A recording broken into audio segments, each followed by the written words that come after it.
He trusted his best friend with everything, but the one who saved him was the dog he almost abandoned.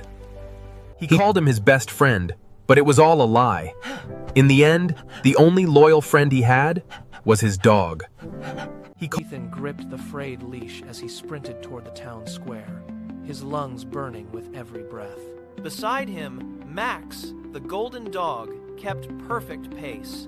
His paws thumped rhythmically against the dirt path as they raced toward their sanctuary under the old oak tree. The school bell echoed in the distance just as they arrived. Ethan pulled a worn tennis ball from his pocket and threw it with all his might. Max vaulted over a low stone wall, caught the ball mid-air, and trotted back, dropping it squarely at Ethan's feet. The sun began to dip behind the town clock tower, casting long, golden shadows across the grass. Ethan knelt down, burying his hands into Max's thick fur. Max nudged Ethan's shoulder with his wet nose, letting out a soft, low whine of pure contentment. They sat in total silence as the streetlights flickered to life. In this quiet moment, the world felt still. And their bond was the only thing that mattered. A neighbor waved as they passed, but Ethan barely noticed. Ethan stood up and tightened his grip on the leash for the walk home. Max stayed glued to his side, matching his stride perfectly. As they reached the porch, the heavy wooden door clicked shut behind them, sealing their bond once again. Jake moved into the neighborhood on a bright Tuesday afternoon. He carried a basketball and a wide grin, knocking on every door with infectious energy. Within a single week, Jake and Ethan were inseparable, their laughter echoing through the quiet suburban streets as a new bond formed. They spent long afternoons racing bicycles down Maple Street, the wind catching their hair. They played video games until the sun dipped below the horizon, bathing the room in orange light. Ethan laughed at every one of Jake's jokes, completely unaware of the shadow watching from the corner. Max sat on the porch, his eyes tracking every move Jake made. When Jake reached for a glass of water, Max stood up and stepped between them like a silent guardian.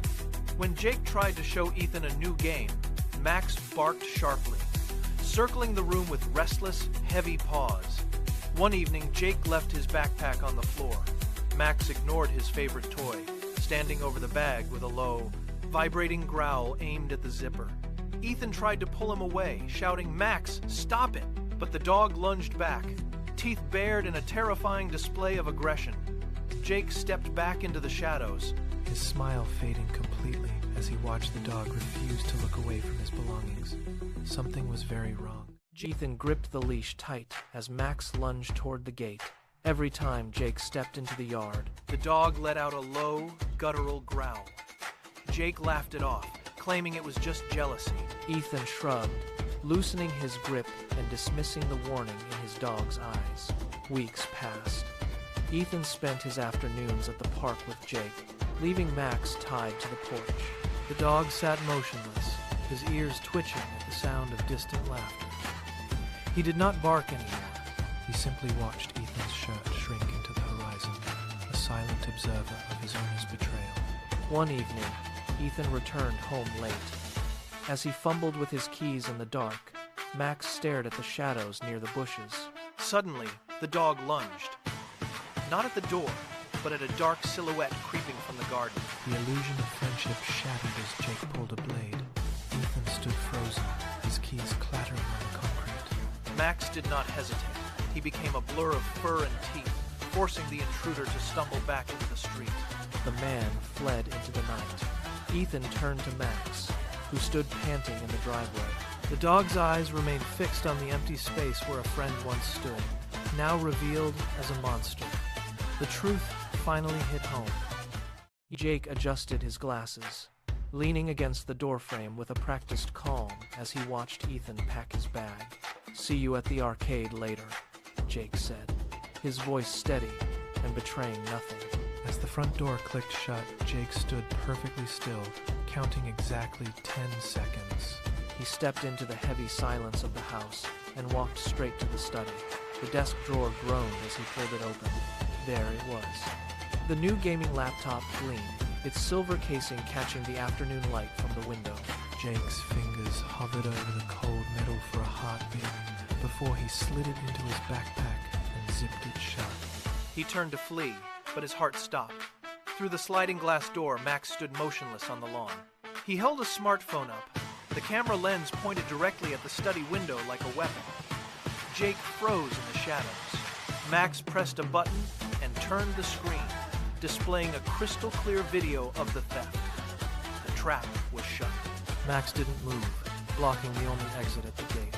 Jake looked at his heavy backpack, then at the silent figure outside. The weight of the crime was too much. With shaking hands, he set the bag on the floor and pulled the laptop out, defeated by the lens. Ethan watched the car disappear around the bend, leaving the house in a rare, heavy silence. But the quiet did not last long. Within minutes, the doorbell echoed through the halls. There stood Jake, leaning casually against the frame with a bag of chips and a hollow grin. Jake stepped inside, filling the air with mindless chatter about school and teachers. Ethan, unsuspecting and kind, headed toward the backyard to inspect the loose fence. He let the screen door click shut behind him, leaving the front entrance unlocked and the house vulnerable to his visitor. The moment the latch clicked, Jake's smile vanished. He moved with the predatory grace of a thief, darting into the living room. His eyes scanned the desk like a hawk until they landed on the laptop. Without a second of hesitation, he snatched it up, shoved it deep into his backpack, and pulled the zipper shut with a sharp, final hiss. He stood on the porch again just as Ethan returned, his face instantly shifting back into a mask of perfect, chilling calm. Jake waved a final goodbye, walking down the driveway as if nothing had changed. But high above on the balcony, Max the cat watched with sharp, unblinking eyes. His claws gripped the railing tight. He had seen it all. The laptop was gone, and the betrayal was complete. The front door clicked shut as Jake walked away, leaving a heavy silence behind. Suddenly, Max stood up, letting out a sharp, piercing bark that echoed through the halls.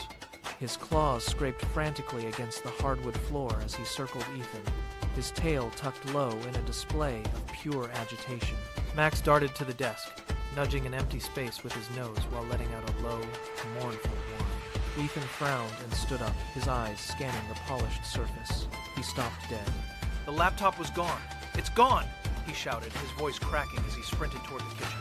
The entire family gathered in a whirlwind of motion. They pulled apart sofa cushions and scrambled under beds. Every drawer was emptied with a crash, and every closet door was swung wide in a desperate bid to find the missing device. No one spoke a word.